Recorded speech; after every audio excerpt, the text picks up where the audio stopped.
So today I'm inside of a print-on-demand facility. It's got DTG printers, embroidery machines, laser engravers, all running live orders as we speak. And after 10 years in the clothing industry and visiting facilities of every size, we're gonna be peeling back the curtain to show you exactly what happens after you click publish on your store. We're gonna be diving into the good, the bad, and the ugly when it comes to print on demand. And in order to fully cover it and understand it, we're gonna begin from the beginning, how it actually started, in order for you to understand where it may be going with AI. You see, for decades, if you wanted to start a clothing brand, there was really only one way. You designed something, and then you found a manufacturer who was usually overseas.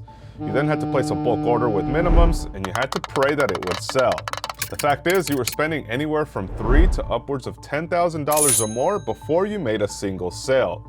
And that inventory you gathered, if it didn't sell, it sat in your garage, or if you were lucky, a storage unit you were paying the rent on every month. But here's the part that really got people. You never knew if those designs were gonna sell until after you had already placed an order for them. So in short, you were betting on your ability and what you thought the market told you. But that's not entrepreneurship, that's gambling, my friend.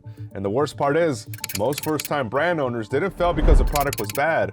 They failed because they ran out of money before they figured out what the market actually wanted. This model punishes you for learning because every lesson costs you thousands. So what changed and what made it possible to start a brand without mortgaging your future on it? Well, this is where print on demand came in and where things start getting good. Now here's the shift with print on demand. You don't need to manufacture anything until after it's already been paid. So the customer pays, the garment gets made, and the best part about this model is there's no bulk orders. You don't need a warehouse full of inventory, you just sell it, it gets made, and they ship it for you. And that's the cash flow that completely inverted the old model. But I don't want to just explain it. I want to show you what this means, beginning with how this industry shifted with DTG printing. So as you guys can see, this just came out of the printer. It printed our design in full color. So technically, all you needed to do is upload those graphics to the computer, submit it. Anytime you get an order, it gets printed out in this method. And when it comes to DTG, the whole point of it is that you're doing it one at a time, but a factory has automated it where they can actually stack every customer's orders on a belt like this.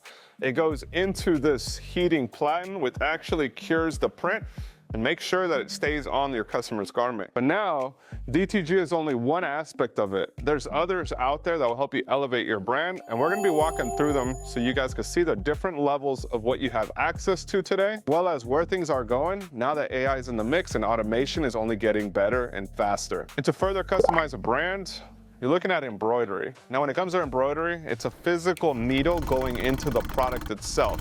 So it's stitching the design on the fabric. Embroidery works best when it comes to hats as well as bags or even hoodies, garments that have a thicker material, because in fact, the needle is actually going through the fabric. So if it's not thick, it'll actually puncture it, potentially make a hole with it. When it comes to print on demand and having success with it, it's all about the perceived value that your designs or product can command to a market. A company giving you this offering allows you to elevate your prices, because when it comes to print on demand and embroidery, oftentimes they're charging you a digitization fee. This means that they're taking your design and making it into a physical embroidery file that then gets loaded into this computer and stitched onto your product. Usually those are a one-time fee, and then when it comes to colors, you are limited to the colors that the company provides. This is the reason why embroidery is a really good way to expand your collection, but may still limit you when it comes to print on demand. Now, DTG and embroidery are great, but when you want to differentiate yourself, expanding to other types of applications can give an edge to your brand. On an otherwise flooded market, products like hard goods, wood, glass, and tumblers can all raise the perceived value of your entire collection. And the facility that we're standing in right now can do all of this under one roof. I'm gonna tell you exactly who they are and how to work with them at the end of this video. But first, you need to understand the full picture before you commit to any provider. Because what I'm about to show next is the part that most people skip. And another aspect that's typically overlooked is laser engraving. This is actually laser etching. It uses laser engraving machines in order for it to create a nice frosted glass design. Now, typically when it comes to laser engraving, you had to get these machines yourself, and that's definitely not recommended with the playbook that print on demand has today. In fact, it's part of the good side of using a platform is you not having to invest anything into the equipment, because the reality is equipment breaks, right? So like as we're working here, I want to show you guys. This is like what a laser engraving machine has on the inside. So when one of these machines go down, you're having to fix it. All right, you're gonna have to pay somebody to fix it, or you have to troubleshoot it if it's giving you issues. So you definitely need to be in the right mind to put up with these types of problems. Like, we got the man, Josh over there, who's actually troubleshooting or even improving production processes, right? So they're the ones that actually help you improve and pretty much create your designs, but they're the ones doing all the R&D for it. So that's the trade-off in what you have with print on demand, is that you're paying for somebody's knowledge and expertise versus you having to try to do it all yourself. And this whole station come in at the end of shift, but they got wood, they got cups, they got metal, they got literally almost anything you can imagine when it comes to print on demand. It's all made right here. So as you can see, we just covered all the good, the types of products you can make, as well as how easy it is to make it. But now it's time that we dive into the bad and the ugly. So let's head to the office, give you guys a real snapshot of the behind the scenes. All right, now we dive into the bad. And I'm gonna be honest with you guys here, this is a part that people tend not to cover. They show you their Shopify dashboard, passive income, and they sell you the dream. We're not gonna do that here. We're gonna give you the reality of how the numbers look. Now we're gonna take both examples. The first is gonna be in the bulk production. So when you're doing bulk, you're essentially ordering from a manufacturer. Now let's take a look at a certain product. Let's say it's the same garment with print on demand versus bulk. Bulk might make it at $7 for 1,000 units, whereas on the print on demand model, that shirt itself would end up running closer to $13, assuming it's a single print with a pretty nice blank. Now we're looking at $7 bulk versus $13 print on demand. But that's not the full picture, because then you also are looking at the investment all in, right? When it came to bulk, you invested $7,000 up front. When they did print on demand, you're not investing anything up front. It's technically zero, because nothing is charged until you make it. Now, when it comes to the profit potential between print on demand and bulk, if you're selling it for a $35 price, but it costs you $13 to make with print on demand and only $7 to make with bulk, you're essentially getting this product. This product's profit is 28 when it comes to bulk, and when it comes to print on demand, you're getting it at 22. Now this is a $6 profit margin difference, which could be pretty substantial once you go volume, right? If you have 1,000 sales, that's $6,000 extra dollars that you're getting with bulk. Whereas on the print on demand, your cost stays the same. You're never gonna get this number lower, because the fact is the manufacturer is having all the costs. So your print on demand costs are always gonna stay flat. But that is a drawback of print on demand. However, the biggest mistake people make is the fact that they look at it and they say, hey, I'm never able to get more profit out of this, so it's not working, it's too expensive. That's a huge mistake people make, but the reality of the numbers is that's how they just work out. You gotta keep those margins in mind, which is why it's so important to keep your advertising costs and marketing at a very strict budget, so you know you're profitable on every sale. Now the second thing when it comes to print on demand is that you don't control the production. Typically, in order to control the production, you gotta order in bulk. And if you're ordering in the US, if a manufacturer is screen printing, doing things in bulk, you're expecting anywhere from a 3 to 12 day turnaround, meaning from the time that you place the order to getting it into your facility, because they're gonna ship you boxes, it can take anywhere from 3 to 12 days. However, when it comes to POD, oftentimes, you're not able to control the end quality, which means that you're getting what's available. So if the platform has certain blanks and products available, that's what you're getting access to.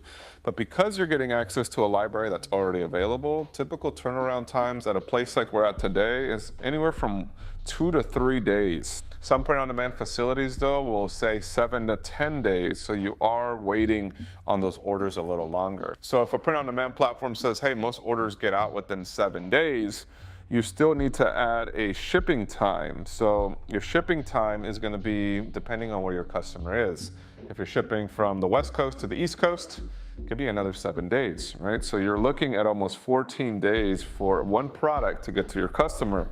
Versus the bulk model, it can be in as quick as 3 days, depending if you're working with somebody local and they're pretty quick. But for the most part, once you have the products in, you can ship it out. So your customer is essentially getting it anywhere from 1 to 3 days, depending on where they're located, because you're gonna have to coordinate their shipments. Think about it like Amazon Prime. When you order from Amazon, The product is already stocked and it's being shipped to you. It's the same model when it comes to doing in bulk. Now, the third thing to keep in mind about print on demand is that not every product is available with print on demand. It's just the name of the game, right? Depending on what product you're trying to make, print on demand providers may not be able to make it on demand. When it comes to apparel specifically, right? If you want a specific cut of clothes or specific fabric, those are things that have to be made up front. So it's really, really difficult to nearly impossible to make your custom cut clothing on demand, at least not at this time. However, there's a lot of different products out in the market that can be sourced with print on demand suppliers.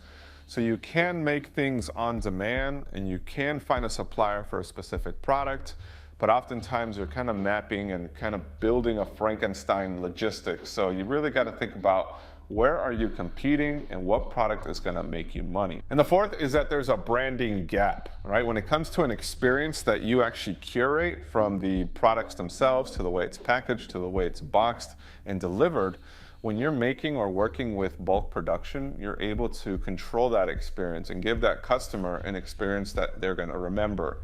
Print-on-demand providers are starting to catch on to this, and they're starting to add boxes and custom packaging. However, when it comes to you curating your actual products and you're sourcing for your supplies and you're putting in all this level of detail, it's not at that extent just yet. So that's also important to keep in mind. Now, none of these are reasons to avoid print-on-demand, but they are reasons to go in with your eyes wide open. Because print-on-demand isn't more expensive, it's just differently expensive. You see, you're trading margin per unit for zero risk up front. And you're also trading production speed for not having $7,000 locked in a garage. Whether that trade-off will work for you depends entirely on where you are with your business right now. And that's the part that nobody frames for you. You see, it's not good or bad, it's a trade-off. But now, let's get into the ugly. And we're talking about things that just don't get printed right, such as color shifting because a print file was set up in a different format. These are all things that can actually reflect on the end product and make it come out rejected. Now, how do companies overcome those? Is that they have strict quality controls. Here at Completeful, they check everything against the artwork to make sure it's the thing that is printed. And if there's any mistakes, then they make it right, on their cost, right, when it comes to a rejected garment. However, if it's an issue that was caused by the brand owner, by the person submitting the order, it definitely falls back on you, as the customer is going to be the one to complain. So it's really important that you don't submit ugly artwork. And I see it time and time again. New brand owners will submit things that they got on Canva, Kittl, or Photoshop, and then they wonder why it came out bad, but the artwork was trash to begin with. And even though print-on-demand providers have tolerances to DPIs and how quality the artwork should be, if it passes the artwork quality DPI, it's going to get printed. Because you know what they say, art is subjective. The next is going to be things such as alignments, right? When it comes to alignment of a logo, people expect it to be at a certain position every single time. And the reality of that is there is no perfect position with print on demand. So if you center it on your left and you're saying, hey, I want it 2 inches below, 2 inches to the left, and you're very specific about it and all the details, right? And you wanted a certain PMS color, the reality is, it's not going to turn out that way. The fact is, every single order is being made one at a time, which means that the operator is ultimately in control. However, at Completeful, they are setting up some processes with cameras and alignment that are going to really drastically improve this in production.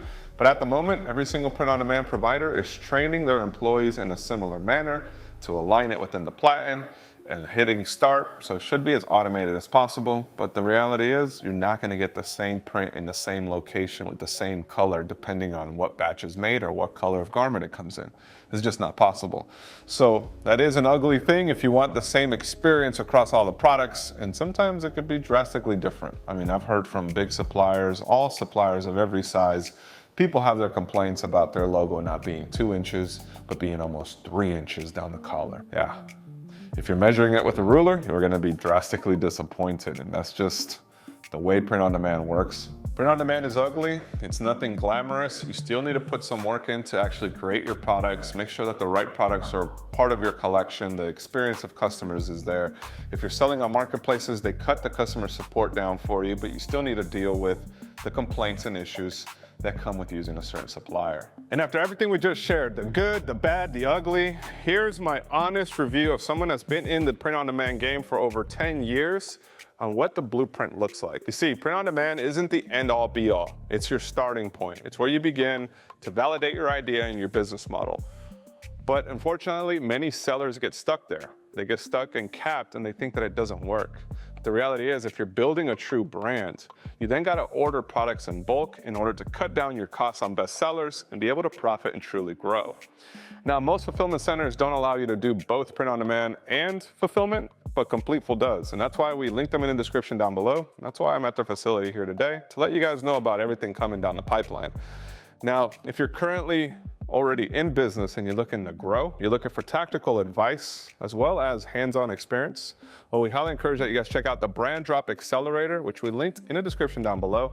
It's our community of print on demand as well as brands that are building it from the ground up. And that's the reason that we started this channel. So if you want more information and a step-by-step blueprint, we created this masterclass here. I highly encourage you to check it out, and I'll see you there.